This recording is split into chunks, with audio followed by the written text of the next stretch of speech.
যারা ফেসিবাদকে আবার আনতে চায়, আপনারা নিশ্চিত থাকেন আমাদের কিছু হবে না, তাদের আনিত জিনিস তাদের ধ্বংস করবে ইনশাআল্লাহ। 54 বছরে আজকের বাংলাদেশে ইসলামপন্থীরা বিরোধী দলে আছে বলে বাংলাদেশে এ পর্যন্ত কোনো গন্ডগোল হয় নাই। আমরা কি ক্ষমতার জন্য কাজ করি না, লোক তৈরি করার জন্য কাজ করি? আমি ইসলামী ছাত্র শিবিরের দাওয়াত পেয়েছি সর্বপ্রথম 1994 সালে। ইসলামী ছাত্র শিবিরের একটা স্লোগান সব জায়গায় আমরা দেখতাম। সেই স্লোগানটাকে আপনাদের মনে আছে? এসো শিবির করি। বলেন তো কি এই স্লোগান আপনারা দেখছেন? এটার সাথে আমাদের আবেগ ভালোবাসা জড়ায় আছে। তা আজকে যেখানে আমরা আছি, আমি এই কথাটা বলার একটা কারণ আছে। কারণটা হলো আমাদের মধ্যে অনেক সময় হীনমন্যতা কাজ করে। আমি যে শিবির করি এটা আমি গর্ব করে বলতে চাই না, সাহস করে বলতে চাই না। আমি ইসলামী ছাত্র শিবির করি এটা আমি গর্ব করে এই কারণে বলবো, কারণ ইসলামী ছাত্র শিবির নারীদেরকে ফ্রিজিং করে না। ইসলামী ছাত্র শিবির সিগারেট খায় না, ধূমপান করে না, নেশা করে না, কারো ক্ষতি করে না, চাঁদাবাজি করে না, কারো উপরে হামলা করে না। সুতরাং আজকের থেকে বুক ফুলায় আমাকে বলতে হবে এসো শিবির করি, আমিও করি, তুমিও করো, তোমরাও করো।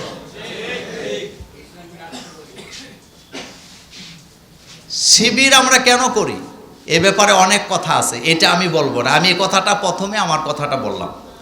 দ্বিতীয় পর্যায়ে আমি আমার আলোচনায় যেতে চাই। আল্লাহ পাক বলছেন আউযুবিল্লাহি মিনাশ শাইতানির রাজিম, বিসমিল্লাহির রহমানির রহিম, ইয়া আইয়ুহাল্লাযীনা আমানু কুতিবা আলাইকুমুস সিয়াম কামা কুতিবা আলাল্লাযীনা মিন ক্বাবলিকুম লাআল্লাকুম তাত্তাকুন। আল্লাহ পাক বলেছেন, হে মুমিনেরা যারা ঈমান এনেছ, আমি তোমাদের জন্য সিয়াম অর্থাৎ রোজাকে ফরজ করেছি। কেন করলাম? যাতে করে তোমরা হতে পারে এই রোজার মাধ্যমে তোমরা তাকওয়া অর্জন করবা। তাকওয়াটা কি আমি এটা শুধু একটু বলবো। এর আগে আমার আগের বক্তা তাকওয়ার ব্যাপারে কথা বলেছেন। তাকওয়ার অনেকগুলা ব্যাখ্যা আছে। তাকওয়াটা মূলত আমাদের দেশের লোকেরা লেবাসে পোশাকে তালাশ করে, যার কারণে আমরা তাকওয়া খুঁজে পাই না। কিন্তু তাকওয়া মূলত তালাশ করতে হবে মানুষের হৃদয়ে।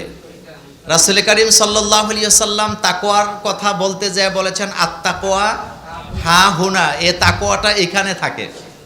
আমি আপনাদের কাছে একটা মজার কথা বলি। আমরা ধোঁকা খাই মূলত তাকওয়া আমরা তালাশ করি পোশাকে, টুপিতে, পাগড়িতে, জুব্বাতে, লম্বা দাড়িতে, যার কারণে অধিকাংশ সময় আমরা তাকওয়া তালাশ করতে যাই যে ধোঁকা খাই, এতে কোনো সন্দেহ নাই।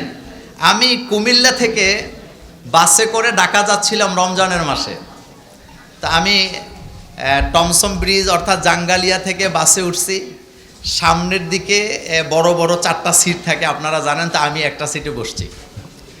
গাড়ি যখন আমাদের দাউদকান্দি ব্রিজ পার হয়েছে, তখন র্যাবের লোকেরা গাড়ি আটকাইছে। গাড়ি আটকাইয়া তারা 3 জন লোক গাড়িতে ঢুকছে। ঢুকে পেছনের দিক থেকে একটা লোককে কলারের মধ্যে ধরে টেনে হেঁচড়ে গাড়ি থেকে নামায় নিয়ে যাচ্ছে। কিন্তু যেই লোকটাকে নামিয়ে নিয়ে যাচ্ছে, ঘটনাটা 17 অথবা 18 সালের কথা, কিন্তু যেই লোকটাকে নিয়ে যাচ্ছে এই লোকের টুপিটা সাদা, দাড়ি সাদা, তারপরে চুল সাদা, পাঞ্জাবি সাদা, একটা লুঙ্গি পরে আছে, পায়জামাও না, লুঙ্গিটাও সাদা। তো এইরকমের একটা ফেরেশতা টাইপের লোক কলারে ধরে টেনে হেঁচড়ে নিয়ে যাচ্ছে আমাদের সামনে দিয়া। সবাই তাকায় আছে, কেউ কোনো কথা বলে না। কারণ সময়টা কত সাল বলছিলাম? তো তখন তো বুঝেনি হুজুরদেরকে ধরা সহজ। কেউ কথা বলল না। আমি শুধু একটু দুষ্টামি করে বললাম যে এইরকমের একটা তাকওয়াবান ব্যক্তি, ফেরেশতা টাইপের ব্যক্তি, যার মাথা থেকে পা পর্যন্ত সাদা, দেখলে মনে হয় কোনো বড় আলেম ওলামা হবেন, ওনার অপরাধটাকে ওনার এইভাবে কেন টেনে হেঁচড়ে নিয়ে যাচ্ছে? এ কথাটা আমি জোরে বললাম। আমি যখন বলতেছি তখন অলরেডি তারা এই লোকটাকে নিয়ে নিচে চলে গেছে। এর মধ্যে একজন র্যাবের সদস্য আবার ওখান থেকে ফেরত আসছে আমার কাছে। আমার কথাটা শোনার পরে ফেরত এসে বললেন, আমাকে এসে বলতেছে আপনি মোল্লা ভাই না? আমি কে? হ্যাঁ আমি মোল্লা ভাই।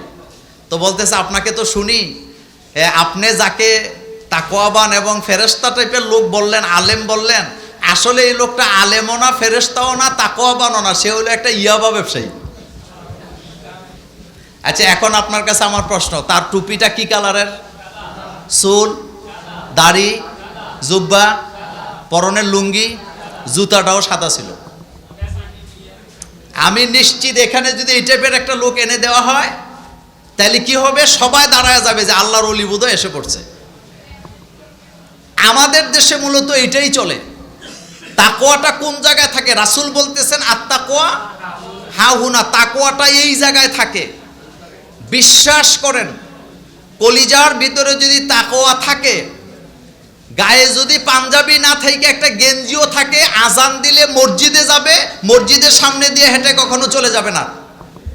তাকওয়া যদি কলিজায় থাকে, সে যদি একজন বাংলা শিক্ষিত লোক হয়, সে 5 ওয়াক্ত নামাজ পড়বে, ঘুষ খাবে না, সুদের ব্যবসা করবে না। আর তাকওয়া যদি না থাকে, আপনি যদি তাকে মাদ্রাসার সভাপতি বানান, মসজিদের সভাপতি বানান, ওই জায়গায়ও সে সুদের ব্যবসা করবে, ঘুষ খাবে, কারণ তার কলিজার ভিতরে কি নাই? তাকওয়া নাই, আল্লাহর ভয় নাই। আর ইসলামী ছাত্র শিবির মানুষের মধ্যে, যুবকদের মধ্যে আল্লাহর ভয় সৃষ্টি করার জন্য কাজ করে। আজকে আমি আপনাদেরকে একটা কথা বলি, এই যে আমরা নির্বাচনে ক্ষমতায় আসতে পারলাম না, অনেকের কিন্তু মন খারাপ, আমি এটা জানি। আজকেও 2 জন আমাকে নামাজের পরে যায় বলতেছে, হুজুর কি হইল, আমরা এত পরিশ্রম করলাম কিন্তু ক্ষমতায় তো আমরা আসতে পারলাম না। আচ্ছা আপনাদের কাছে আমার প্রশ্ন, আমরা কি ক্ষমতায় যাওয়ার জন্য কাজ করি না আমরা লোক তৈরি করার জন্য কাজ করি? এত আসতে বললে হবে না, সবাই স্বীকার করতে হবে। আমরা কি ক্ষমতার জন্য কাজ করি না লোক তৈরি করার জন্য কাজ করি? আল্লাহ পাক বলছেন উখরিজাত লিন-নাস তা'মুরুনা বিল মা'রুফ ওয়া তানহাউনা আনিল মুনকার। তোমাদেরকে অসংখ্য মানুষ থেকে আমি আল্লাহ বের করে আনছি। কেন এনেছি? তোমাদের দায়িত্ব হলো তা'মুরুনা বিল মা'রুফ, মানুষকে ভালো কাজের আদেশ দিবা, মন্দ কাজ দেখলে সেখানে কি দিবা? বাধা দিবা। এই কাজ কি যুগের জন্য সীমিত না এটা কিয়ামত পর্যন্ত চলবে? হযরত আদম আলাইহিস সালাম তিনি কিন্তু শরীয়তের নবী ছিলেন না। শরীয়ত শুরু হয়েছে হযরতে নূহ আলাইহিস সালাম থেকে। তা আপনাদের কাছে জানতে চাই, হযরত নূহ আলাইহিস সালাম যে দাওয়াত দিলেন, ওনার দাওয়াত কি সবাই গ্রহণ করছে? ওনার ছেলেই তো গ্রহণ করে নাই, তো উনি কি মন খারাপ করে ঘরে বসে গেছে নাকি? হযরত ইব্রাহিম আলাইহিস সালামের দাওয়াত তো তার আব্বা আম্মা গ্রহণ করে নাই। হযরত লূত আলাইহিস সালামের দাওয়াত তার স্ত্রী গ্রহণ করে নাই। আমার আপনার নবী মুহাম্মদ রাসূলুল্লাহ সাল্লাল্লাহু আলাইহি সাল্লামের দাওয়াত তার আপন চাচা গ্রহণ করে নাই। তো তার মানে কি দাওয়াত কি বন্ধ হয়ে যাবে নাকি? আমি গত 17 বছর যেখানেই বক্তৃতা দিতাম একটা কথা আমি সব সময় বলতাম, আল্লাহ রাব্বুল আলামিন আমাদেরকে একটা কথা বলেছিলেন, লাইয়াদুররুকুম ইল্লা আযান। তোমাদেরকে তারা সাময়িক কষ্ট দিতে পারবে, কিন্তু তোমাদেরকে তারা নিশ্চিহ্ন করতে পারবে না। এ কথা মোল্লার না আল্লাহর? আরো জোরে বলেন, এটা কার কথা? আল্লাহ বলতেছে তোমাদেরকে তারা সাময়িক কষ্ট দিতে পারবে, কিন্তু তোমাদেরকে তারা দমাতেও পারবে না, থামাতেও পারবে না, নিশ্চিহ্ন করতে পারবে না। সুতরাং আজকের এই প্রোগ্রামে আপনাদের সামনে একটা কথাই বলি, আমাদেরকে বাধা দেওয়া হবে, থামাইতে চেষ্টা করা হবে, নিশ্চিহ্ন করার চেষ্টা করা হবে। আমাদের পরীক্ষা চলবে ততদিন, কিয়ামত হবে না যতদিন। এরপরও আমরা ইসলামের দাওয়াতি কাজ থেকে এক চুলো দূরে সরে যাব না ইনশাআল্লাহ। সর্বশেষ কথা আপনাদের জন্য, সেটি হলো আমাদের কাজ হলো দাওয়াত দেওয়া। কোরআনুল কারীম আমাদেরকে দাওয়াত খাইতে বলছে না দাওয়াত দিতে বলছে? এত আস্তে গেলে হইবনি। দাওয়াত খাইতে বলছে না দিতে বলছে? তো দাওয়াত, আর আমাদের বাংলাদেশে মোটামুটি হুজুরেরা দাওয়াত দেওয়ার বিষয়টা এক সাইডে রাইখা কোন দিকে বেশি মনোযোগ দিছে? খাওয়ার দিকে। কারণ খাইলে লাভ আছে, খাইলে টাকাও পাওয়া যাবে, আবার কি কয় মজার মজার খাবারও পাওয়া যাবে। আমি আপনাদেরকে একটা কথা বলি, ছাত্র জীবনে আমার এক ওস্তাদ একটা গল্প বলছিলেন। সেটা হলো এক হুজুর তার 5 বছরের বাচ্চাকে নিয়ে গেছে দাওয়াত খাইতে। তো 5 বছরের বাচ্চা, এখন খুব মজার মজার খাবার খাইছে। খাবারের পরে মুনাজাত হবে, আরো অনেক আলেম ওলামা আছে। তো বাচ্চা ছেলে তো জিজ্ঞেস করতেছে, আব্বু এটা কিসের খাবার খাইলাম, এত মজার খাবার, বড় মাছ খাওয়াইলো, গরু গোশত, মুরগি দিল, আরো কত কিছু দিল, এটা কিসের জন্য খাইলাম? তো বাবা বলতেছে, বাবা মানুষ মারা গেছে সেই জন্য খাইছ। তো ছোট বাচ্চা তো সে ভাবছে যে মানুষ মরলেই বোধ খাওয়া যায়। এখন মুনাজাত যখন ধরছে, হুজুর দোয়া করতেছে, আল্লাহ সাহেবে দাওয়াতের আব্বাকে জান্নাতে উঁচু মাকাম দান করো। আর 5 বছরের বাচ্চা জোরে জোরে বলতেছে, আল্লাহ আবার মরুক, আবার খামো, আবার মরুক, আবার খামো।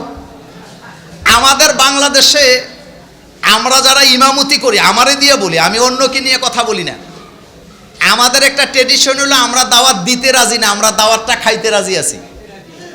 যার কারণে আমাদের অবস্থা খুবই করুণ অবস্থায় আছে। লম্বা সময় নিলাম না, লম্বা কথা বললাম না। আমরা এখানে দাওয়াত খাইতে আসছি না, দিতে আসছি। একটু জোরে বলবেন কথাটা। আমাদের দাওয়াত কতদিন চলবে? কিয়ামত পর্যন্ত। আমরা আমাদের পদ্ধতিতে আমরা দাওয়াত দিয়ে যাব। আমাদের আমিরে জামাত একটা চমৎকার কথা বলেছেন যে আল্লাহ যখন চাইবে আমাদেরকে ক্ষমতা দিবে, কিন্তু আমরা লোক তৈরি করে যাব। আমরা লোক তৈরি করে যাব। বাংলাদেশের ইতিহাসে 54 বছরে আজকের বাংলাদেশে ইসলামপন্থীরা বিরোধী দলে আছে বলে বাংলাদেশে এ পর্যন্ত কোনো গন্ডগোল হয় নাই। রেজাল্ট মানি না, স্থূল কারচুপি হইছি, এই ধরনের কোনো কথা শোনা যায় নাই। কারণ আমিরে জামাত স্পষ্ট বলেছেন, আমরা যদি এটা করতে যাই তাহলে তৃতীয় পক্ষ সুযোগটা কি নিবেন। কিন্তু একটা কথা বলে আমি আমার আলোচনাটা শেষ করি, সেটা হলো যারা ফেসিবাদকে আবার ইস্টাবলিশ করতে চায়, যারা ফেসিবাদকে আবার আনতে চায়, আপনারা নিশ্চিত থাকেন আমাদের কিছু হবে না। তাদের আনিত জিনিস তাদের ধ্বংস করবে ইনশাআল্লাহ। তাদের আনিত জিনিস তাদেরকে ধ্বংস করবে। একটা গল্প বলে আলোচনাটা শেষ করি। এক মহারাজ একটা বানর লালন পালন করতেন। তো বানরটাকে প্রতিদিন দুধ কলা খাওয়াইয়া হাতের একটা বেত দিয়া 4-5টা পিটি দিয়ে দিত। তো বানরটা গাছে চলে যেত। তার এক বন্ধু একবার বেড়াইতে আসছে, আসার পরে কয়, মহারাজ এটা কেমন অবিচার, বানরকে দুধ কলা খাওয়াইয়া আবার পাছার মধ্যে পিটি দিয়া আপনি দূরে সরাইয়া দেন, কারণটা কি? কয় এটা জানতে হলে তুমি আমার বাড়িতে 3 দিন থাকতে হবে। কয় থাকলাম, তারপরও ঘটনা জেনে যাব। দ্বিতীয় দিন মহারাজ তার বানরকে দুধ কলা খাওয়াইছে। বানর কিন্তু পিটি দিলে গাছে চলে যায়, কিন্তু আজকে আর পিটি দেয় নাই। বানর আজকে আর গাছে যায় নাই, কাছে বসে আছে। মনোযোগ আছে না আপনাদের? আচ্ছা, দ্বিতীয় দিন আবার বানরকে দুধ কলা খাওয়াইছে। খাওয়ানোর পরে বানর আজকে আর গাছে যায় নাই, দূরেও না, আজকে মহারাজের কোলে আইসা বসছে। তৃতীয় দিন বানরকে আবার দুধ কলা যখন খাওয়াইলো, এখন বানর আর কোলেও নাই, এখন মহারাজের কান্দে উঠে বসছে। মহারাজ বলতেছে, ভাই তুমি না বলছিলা যে বানরকে কেন খাওয়াইয়া পিঠি দেই? তার কারণ এই দেখো 3 দিনের মাথায় আমার কাঁধের মধ্যে উঠছে, আরেকদিন যদি পিঠি না দেয় তাহলে আমার কোথায় উঠবে? এটা বলে বানরের পাছায় যখন 2টা পিঠি দিছে, এখন বানর যে আবার গাছের আগায় উঠছে। সুতরাং এই কথাটা দিয়ে কি বুঝাইছি আপনারা বুঝছেন? এই যে এখন বড় বড় ফতুয়া দিতেছে, সমঝোতা করে টাকা নিলে চাঁদা হয় না, বলে কিনা? তাদের সাদায় তাদেরকে ধরবে। তারা যাদেরকে দাওয়াত দিয়ে আনতেছে তাদের মেহমানরা তাদেরকে ধ্বংস করবে, তাদেরকে পিটাবে। আমরা যারা আল্লাহর জমিনে আল্লাহর দিন কায়েম করার চেষ্টা করি, আমাদের কিচ্ছু হবে না, কারণ আমরা দুনিয়ার লোভে কাজ করি না, আমরা কাজ করি আখেরাত পাওয়ার জন্য। সুতরাং আমরা লোক তৈরি করব, আমরা মানুষকে দিনের দাওয়াত দিব। আরেকটা কথা বলি, আমাদের দাওয়াত বন্ধ করার ক্ষমতা কারো নাই, কারণ আমরা দাওয়াত দিই আল্লাহ আল্লাহ রাসূলের, কোরআনের কথা, হাদিসের কথা বলা থেকে আপনাকে বাধা দিতে পারে এমন ক্ষমতা কারো নাই। আপনি কিন্তু ঠিকই দাওয়াতি কাজ করতে পারবেন, কিন্তু তারা এক সময় আর দাওয়াতি কাজও করতে পারবে না। আল্লাহ পাক আমাদের সকলকে কবুল করুক, আজকের ইফতার মাহফিলকে কবুল করুক। আগামীর বাংলাদেশ হবে ইসলামের বাংলাদেশ। ওই প্রথম স্লোগানটা আরেকবার দেব, বলেন এসো শিবির করি, বলেন এসো শিবির করি, এসো শিবির করি। এই স্লোগান দিয়ে আবার আমাদেরকে এগিয়ে যেতে হবে। আজকের মতো বিদায়, আবারও দেখা হবে অন্য কোনো দিন, অন্য কোনো মঞ্চে, অন্য কোনো আলোচনা নিয়ে। আসসালামু আলাইকুম ওয়া রাহমাতুল্লাহি ওয়া বারাকাতুহু।